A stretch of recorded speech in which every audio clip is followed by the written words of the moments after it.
Hi, I'm John Digweed. Hello, I'm Nick Muir. I'm a DJ. I'm a musician and programmer. Welcome to our studio. For the last 6 months, we've been in here working on the music for the new animated version of Spider-Man. We have an emergency. I've always been very fascinated with films and the soundtracks that go with them. Nick and myself were very lucky that the first record we ever made was used in the film Trainspotting, which was a great buzz for both of us. With my DJing, I get to travel all over the world, but mostly America since '94.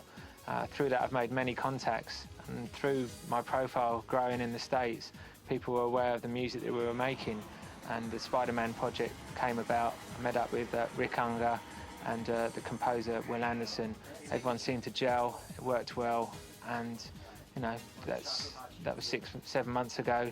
And yeah, it wasn't really a grand scheme of ours to get involved in film soundtracks, but as John says, the fact that you were over in Los Angeles and met a few people, and they suggested that you might like to get involved in film somewhere along the line, and then I remember you came to me and said, well, let's have a go at doing this project. I think the thing that both Nick and myself have noticed about this new version of Spider-Man is the way that it's shot and the animation. You know, there's a lot of depth to it. It's a bit darker and grittier, yet you still got the one-liners, the classic one-liners from Spider-Man coming out.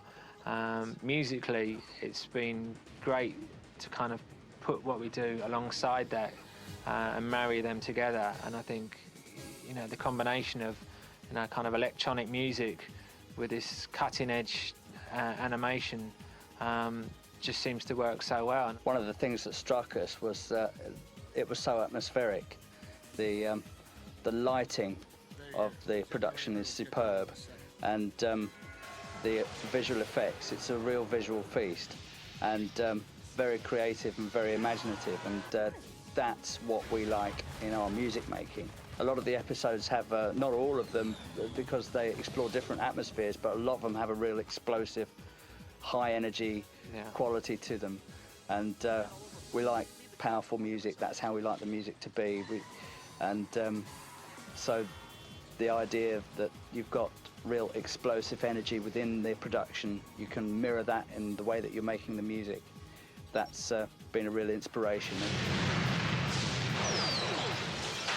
Even though there's 5,000 miles and 8 hours time difference between us and LA, we've been able to work very quickly with Will Anderson and the producers and directors, because there's an FTP site which allows us to retrieve, you know, the music and the video, and also put up the music that we've been working on and get instant feedback. Any music to picture we'd done before had been done using video and syncing the video to the computer with time code, but this time around we were able to import files into the computer, so we had a readout of the cartoon as we were writing the music, and it meant that we could write the music really, really tight to picture, and that in itself makes you write music slightly different way, because you want to reflect what's happening in the action in the music. Since the Spider-Man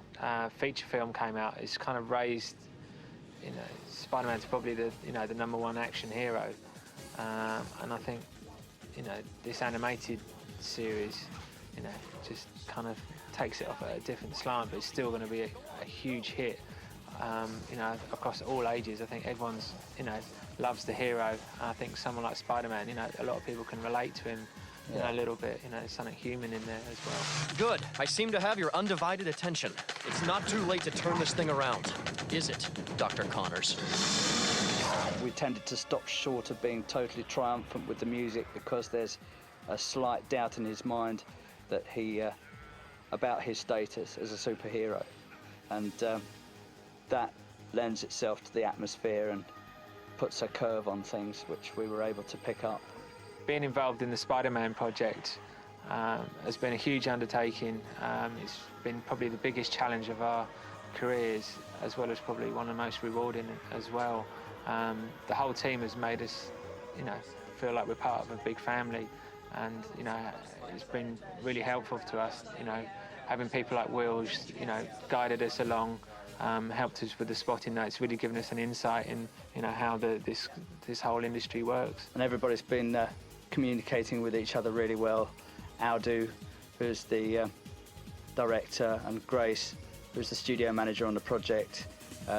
Everybody's kept us right up to date with what's going on, and we've got all the materials we needed to do the work on time really quickly, and everybody's functioned really well together despite the fact that there's been 5,000 miles between us and the rest of the team. It hasn't felt like that for 1 second, so that's been great. And it's been fantastic to work with such a professional, bunch of people. Yeah, the sharp end of the business. Yeah. It was good. So, thank you.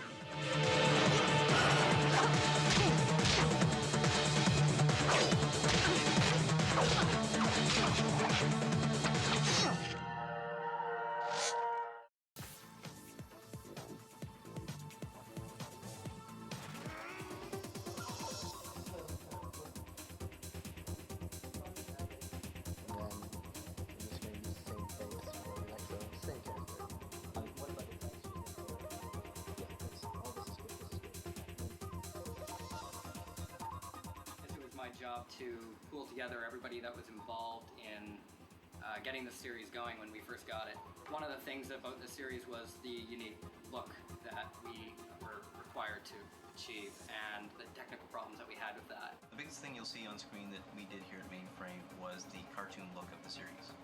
From the way the characters are shaded, which is how they're painted, the two-tone look, to the ink lines that are drawn around them to make them look like the comic book. We were able to compress what was normally a three-dimensional world and give it a real flat 2D space. Comic books are good for reference as a starting point. There's certain things that work well in a still frame that really don't work that well when the characters are moving. A lot of ink detail in the darker areas of the image doesn't translate well into motion. In our first test of this, we had nothing but black contours, and with that, we found we were getting everything looking too muddy. As you get further back, it's going to be noisier. At this stage here, we have contours that match the tone of the object that they're applied to. So this example of Mary Jane, you can see that on her face versus her hair versus her lips versus her clothing, there are different colors for the contour lines. And one thing you have to be careful about in these situations is that where the two different models intersect, because of the different colors of the contours, it can flicker because it's not sure which color to use. Especially getting more complicated organic shapes, things start swimming all over, you get very distracted. We had about 3 months to develop the Spider-Man model and test him and make sure that everything with Spider-Man would work. When you have 5 lines of production of Spider-Man going at the same time, that character is distributed amongst about 50 plus animators. You'd better be working or else you've got 50 problems. So one thing you might find you're doing more is rotating the shoulder bones more than you might normally for some characters. That's okay. Just an X.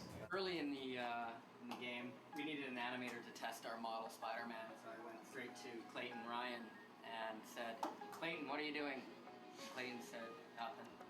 And I said, "You want to work on Spider-Man?" Clayton just grabbed his things and left straight to the Avid and started to work on a number of shots. I mean, early on we were experimenting with Spider-Man and galloping up a wall like a horse or something like that on all fours just to make him go super fast. Rounding corners on all fours, using his web line in new and innovative ways, like throwing it out from his wrist and just kind of spinning it like an actual spider would, building a web. We had to develop a new kind of crawl for Spider-Man because we had to throw out the knee to the side or else he would have intersected with the building. I love this crawl. We wanted to push the model to an extreme pose, and I love it. Spider-Man got very compartmentalized as far as animation went because technically it was a very challenging series. Definitely more acrobatics and action than we've done as a company in the past. One problem with CGI is the more elements you add to a scene, the heavier the scene gets for an animator to use. And one of the requirements that Sony had for us was to populate the city of New York. And if we couldn't populate the city, we wouldn't get the series. So we had to come up with an idea to create render-friendly, multiple-person sets. These guys are basically the catch-all for when these don't hold up. Yes. Right. I mean, they're not. You Exactly. can't. But you can't populate a set with those guys. No, that's the other thing. I don't want to. I don't want to have a set with 20 of these in. One of our technical directors, Jason Osipa, basically took these generic people and ripped their skeleton straight out of their body and made them these walking shells, and we used them in the background. We built quite a few lower resolution characters that we could use that would be as light as possible to throw in as many as possible into the streets of New York. We built traffic patterns for cabs, cars, and we saved off as much of this as possible continually throughout the series to try and make it easier for the next show that came into production to use the same resources, so we weren't continually reinventing the wheel, which sometimes happens more often than not. Spider-Man, that was a slightly different nut to crack because of the requirements to make it look like more of a 2D flattened stylized image, so the lighting we had approached differently. We had different shaders, or the shader called Uber Shader, which we developed here to help bring out just a two-tone look. That's a lot different way of dealing with things than what we had done before. We were testing multiple lighting scenarios day and night, realizing that once we eliminated lights, we got a better look, and we ended up with usually 2 sets of lights instead of the normal requirements of 3 or more. A typical show isn't quite as intensive as the Spider-Man show was. Pretty much everything you'd see on the screen was written in-house. We wrote everything to do with the look of the characters, how they're shaded, how the ink lines are drawn around them, the actual geometry of the characters themselves. The software to do that was developed in-house. In the pre-production early phase, we dealt with the software a lot just to deal with more of the management of the shaders and how we can get these thrown onto all the different materials for all the different characters, and how we can edit them quickly without going into each shader every time to open everyone up, which I had to do at the beginning, which is kind of crazy, going in 300 shaders and clicking a bunch of little switches for each one, things of that nature, trying to make things more efficient for just the whole production process. But in this situation, because the sets and the characters were being reused so often, it was quite a challenge to create something that was actually reusable in many different scenarios, and still have that the contrast between the character and the backgrounds. Well, Spider-Man was basically an extremely difficult model to work with. Typically with television, we don't have to worry so much about how the muscles are properly moving because you can cheat it a little bit. Spider-Man, because they want actual geometry for muscle tone, we had to make sure that the muscles do deform properly to the bones. Every point that you see on each intersection, they have to be mathematically calculated in percentages as to which bone it'll rotate with, it'll deform with. And in dealing with the textures, we basically had to localize different geometry within the body. So we actually had to hand paint the webs on the geometry, and then in certain areas, I guess we'd have to create little highlights to emphasize the muscles. Traditionally in Mainframe, we've been working on shows that have that 3D look, and Spider-Man is our first full-scale production that's in 2D. And so some of the modeling methodology had to change. This would be pretty much the final look of some of our other previous productions. And with our shader on, the difference is night and day. This is Mary Jane here with our Ubermatte shader. And what it does is it creates a plateau of the diffuse so that you have 2 separate colors. And also we have the contour shader on. So it's definitely got the tuned look. One thing we also had to be very careful of on this show that we found out early on is we can't build characters the way we do for normal three-dimensional shows. Normally you want to build something with nice soft curves because that's the way people look.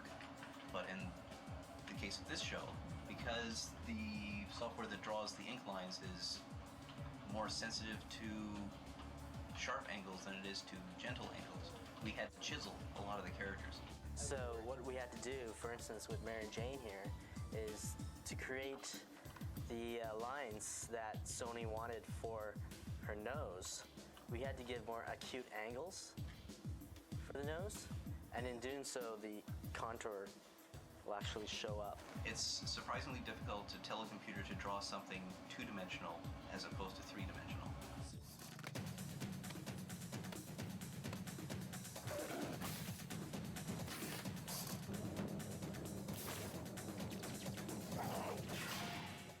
do here is it's part of modeling, and we build shapes, and those shapes are used by animators. When I'm looking at Mary Jane here, this is before the voice. We take a look at the face and see what kind of characteristic or personality they would have. And for Mary Jane, we tried to create shapes that were attractive and cute, and so that even when she's angry, her face is still appealing. So what I do is I would grab the model that was built by the modeler, and we would set up the skeleton, neck bone, head bone, and inside we've got the eyes, the eye rig. We set up also, we fit each character with a set of teeth and a mouth bag, which is inside of the mouth. Since we're focusing on the grin head only, I remove the hair, the jewelry, the necklace and the earrings, and build the shapes, starting with the mouth. And then from the mouth, we work with the eyes and the eyebrow shapes. It pretty much includes everything that the face expresses.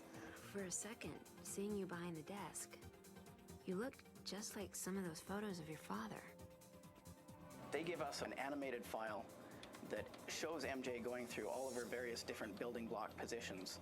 Some of these get used, sometimes some, not all of them, but they're all kind of in the palette that the artist can use. What I'm doing is I take a snapshot of the model in each of these different key poses and find out what's happening within the model, where the jaw is moving to perhaps, where the eyes are looking, what shape the face is in. And what I use that information for is plugging that into our in-house software called Grin. That's what the animators are going to use to sync up their character's performance to the dialogue. This is a completely customizable interface that changes from show to show. The animators have given us a lot of feedback on what kind of controls they want in this, and we put it all together. And so the end of my job is when I've set up a character like this, and I hand that off to the animators to use. Is there something I did that I should know about? Stole your seat on the subway? Okay, now you're definitely not getting an apology.